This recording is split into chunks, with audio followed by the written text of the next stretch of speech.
दुनिया ग्रीनलैंड को एक दूर की जमी हुई जमीन समझती है, लेकिन यहीं से अमेरिका की मिसाइल चेतावनी प्रणाली जुड़ी है और यही इलाका भविष्य की तकनीक के लिए जरूरी दुर्लभ खनियों से जोड़ा जाता है। सवाल यह है, जब बर्फ पिघल रही है तो ग्रीनलैंड अचानक इतनी बड़ी ताकतों के लिए इतना अहम कैसे बन गया? कागजों में ग्रीनलैंड डेनमार्क के अधीन एक स्वायत्त क्षेत्र है, लेकिन सुरक्षा के स्तर पर यह अमेरिका के रणनीतिक नेटवर्क का हिस्सा है। आर्थिक रूप से चीन यहां निवेश और संसाधनों के जरिए अपनी मौजूदगी दर्ज करता है। जलवायु परिवर्तन के कारण आर्कटिक की बर्फ तेजी से पिघल रही है और जैसे जैसे बर्फ हटती है, नई जमीन, नए संसाधन और नए समुद्री रास्ते सामने आते हैं। जो हमें दिख रहा है वह पूरी तस्वीर नहीं है। असल में यह कहानी उस वैश्विक संतुलन की है जो चुपचाप बदल रहा है और जिसके असर दुनिया के कई हिस्सों तक पहुंच सकते हैं। तो आइए इस सवालों को सीधे समझने की कोशिश करें।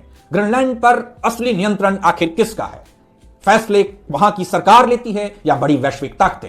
क्या निवेश आज राजनीतिक असर का नया तरीका बन चुका है? इस पूरी दौर में ग्रीनलैंड के लोग आखिर कहां हैं और आर्कटिक में हो रहे बदलाव क्या भारत को भी प्रभावित करते हैं? इन सारे प्रश्नों का उत्तर चलिए इस छोटे से वीडियो में तलाशने का प्रयास करते हैं। नमस्कार, मैं सुधांशु झा। ग्रीनलैंड को समझने के लिए सबसे पहले हमें यह समझना होगा कि यह सिर्फ एक नक्शे पर बना द्वीप नहीं है। यह इतिहास, रणनीति और भविष्य की राजनीति का केंद्र बन चुका है। औपचारिक रूप से ग्रीनलैंड डेनमार्क के अधीन है। यह रिश्ता औपनिवेशिक दौर से शुरू हुआ। 1979 में ग्रीनलैंड को पहला स्वशासन मिला और 2009 में उसे आंतरिक मामलों में और ज्यादा अधिकार दिए गए। लेकिन यहां एक अहम बात है, स्वायत्तता का मतलब पूरी स्वतंत्रता नहीं है, खासकर जब बात सुरक्षा और विदेश नीति की हो। यहीं से कहानी की दूसरी परत खुलती है। ग्रीनलैंड में मौजूद टूले स्पेस बेस, जिसे अब पिटुफिक स्पेस बेस कहा जाता है, अमेरिका की मिसाइल चेतावनी और अंतरिक्ष निगरानी प्रणाली का एक अहम हिस्सा है। इस बेस का उद्देश्य सिर्फ ग्रीनलैंड की सुरक्षा नहीं है, बल्कि यह उन खतरों पर नजर रखता है जो हजारों किलोमीटर दूर से अमेरिका की ओर बढ़ सकते हैं। यानी ग्रीनलैंड भले ही हमें दूर और शांत दिखे, असल में वैश्विक सुरक्षा ढांचे का एक संवेदनशील बिंदु है। अब आते हैं तीसरी परत पर, अर्थव्यवस्था और संसाधन। ग्रीनलैंड की जमीन को रेयर अर्थ मिनरल से समृद्ध माना जाता है।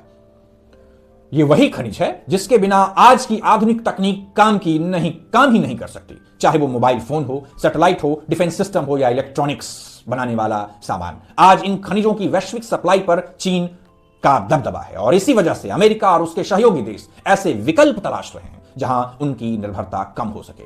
इस संदर्भ में ग्रीनलैंड एक संभावित संसाधन के रूप में उभरा है, उसे संसाधनों की वजह से और उसकी रणनीतिक लोकेशन की वजह से। दिलचस्प बात यह है कि चीन यहां सैनिकों के जरिए नहीं आता, वह निवेश, इंफ्रास्ट्रक्चर प्रोजेक्ट्स और आर्थिक साझेदारी के जरिए अपनी जगह बनाता है। यह वह शक्ति है जो ज्यादा दिखाई नहीं देती लेकिन असर छोड़ती है। अब चौथी और शायद सबसे निर्णायक परत, जलवायु परिवर्तन।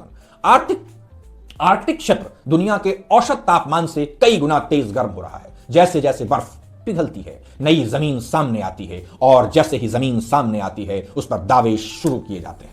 साथ ही नए समुद्री मार्ग जैसे नॉर्दर्न सी रूट वैश्विक व्यापार के लिए कम दूरी और कम लागत का विकल्प बनते हैं। यानी जलवायु परिवर्तन अब सिर्फ पर्यावरण का मुद्दा नहीं रहा, वह रणनीति, व्यापार और शक्ति संतुलन का मुद्दा बन चुका है। लेकिन इस पूरी बहस में एक अहम पहलू अक्सर छूट जाता है, वहां रहने वाले लोग।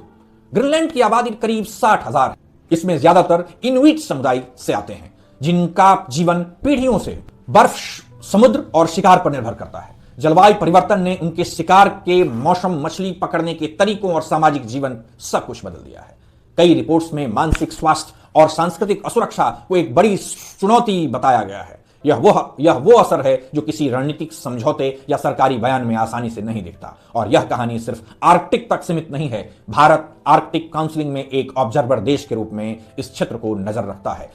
वैज्ञानिक मानते हैं कि आर्कटिक में हो रहे बदलाव भारत के मानसून और समुद्री स्तर को प्रभावित कर सकते हैं। यानी ग्रीनलैंड में किए गए फैसले सीधे नहीं तो अप्रत्यक्ष रूप से हम तक भी पहुंचते हैं। आज आर्कटिक एक नए दौर में प्रवेश कर चुका है जहां सुरक्षा, संसाधन और जलवायु एक दूसरे से अलग नहीं है। ग्रीनलैंड इसी बदलती दुनिया का एक शांत लेकिन अहम हिस्सा है।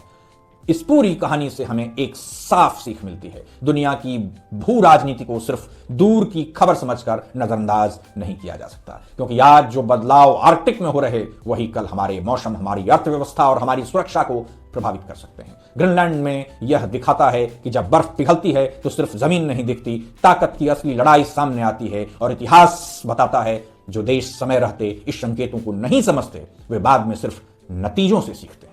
बहुत बहुत धन्यवाद।